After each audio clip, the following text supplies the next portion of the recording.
میرا گوشت حقیقی غذا ہے اور میرا خون حقیقی شراب ہے۔ ہمارے لیے آج کی انجیل مقدس بامطابق مقدس یوحنا مسیح تیری ستائش ہو۔ اس کے 6 باب 51 آیت سے لے کر 58 آیت تک۔ اگر کوئی اس روٹی میں سے کھائے تو ہمیشہ تک زندہ رہے گا۔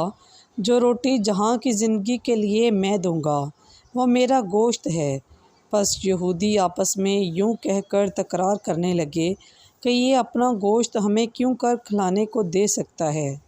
مگر یسوع نے ان سے کہا، میں تم سے سچ سچ کہتا ہوں کہ اگر تم ابن انسان کا گوشت نہ کھاؤ اور اس کا خون نہ پیو تو تم میں زندگی نہیں ہوگی۔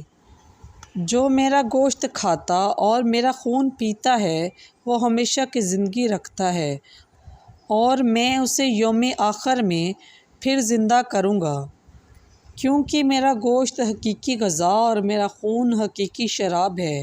جو میرا گوشت کھاتا اور میرا خون پیتا ہے وہ مجھ میں قائم رہتا ہے اور میں اس میں۔ جس طرح باپ نے جو زندہ ہے مجھے بھیجا اور میں باپ سے زندہ ہوں، اسی طرح وہ بھی جو مجھے کھاتا ہے مجھ میں زندہ رہے گا۔ پس پاک کلام کے پڑھے اور سنے جانے پر خداوند کی خاص برکت ہو۔ خداوند کا شکر ہو۔